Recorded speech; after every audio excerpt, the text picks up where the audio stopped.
पूरी दुनिया को जब अंग्रेज हमारे देश को छोड़ के गए, अंग्रेजों ने जाते जाते कहा था कि ये तो हम थे जो 100-125 साल तक भारत के ऊपर हमने राज करके भारत को एक साथ रखा।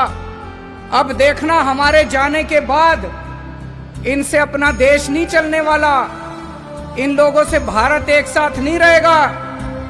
ऐसे अंग्रेजों को भी लग रहा था, पूरी दुनिया को लग रहा था। दोस्तों आज 70 साल हो गए, भारत एक साथ भी है और खूब तेजी से तरक्की भी कर रहा है, और उसका केवल एक कारण है, हमारे देश का ये संविधान। ऐसे देश का संविधान लिखना जिसमें इतने सारे धर्म थे, इतनी सारी भाषाएं, इतनी संस्कृति, इतनी जाति, इतनी विविधता, ऐसे देश का संविधान लिखना कोई आसान काम नहीं था। बाबा साहब अंबेडकर ने पूरी दुनिया के संविधान पढ़े, सारे देशों के संविधान पढ़े, जहां से जो जो अच्छा मिला वो सारा उन्होंने इस संविधान के अंदर डाला, और इतना शानदार संविधान बाबा साहब अंबेडकर ने हम लोगों को दिया। संविधान में लिखा है बराबरी का अधिकार होगा। अभी तक यहां इतने सारे बच्चे बैठे हैं, अगर कोई बच्चा गरीब घर में पैदा होता था और कोई बच्चा अमीर घर में पैदा होता था, क्या उनको बराबर की शिक्षा मिलती थी? नहीं मिलती थी। तो क्या बराबरी का अधिकार था? नहीं था।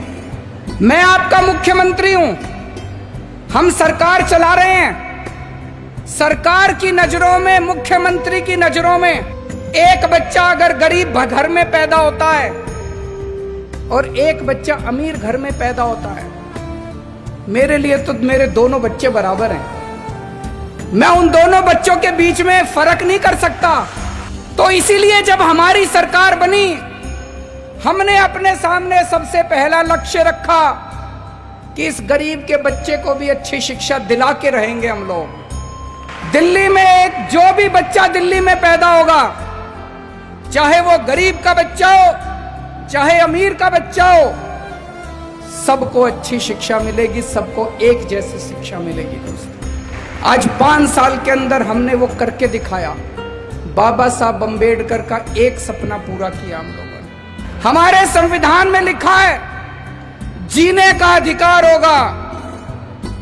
पहले गरीब आदमी के घर अगर कोई बीमार होता था, वो सरकारी अस्पताल में जाता था, सरकारी अस्पताल में इलाज का बुरा हाल था।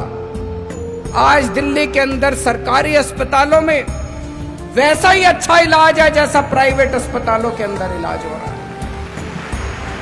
लोगों को हमने जीने का अधिकार दिया। दिल्ली के अंदर हमने योजना बनाई। अभी तक अगर किसी का एक्सीडेंट होता था, कोई उसको बचाने के लिए नहीं जाता था, वो बेचारा सड़क पे पड़ा रहता था। लोग सड़क पे गुजर जाया करते थे।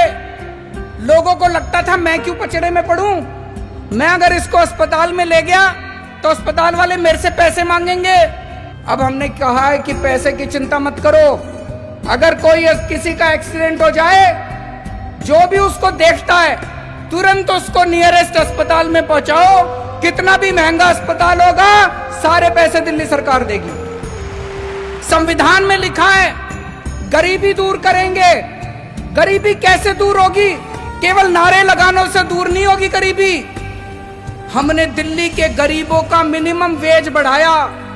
एक एक गरीब मजदूर को, एक एक गरीब कर्मचारी को हमने 15-15 हजार रुपए महीने की तनख्वाह दिलवाई। गरीबी तब दूर होगी दोस्तों। मुझे ये लगता है अगर ये बाबा साहब अंबेडकर का संविधान एक दिन के लिए अच्छे से लागू हो जाए, ये देश कहीं का कहीं पहुंच जाएगा।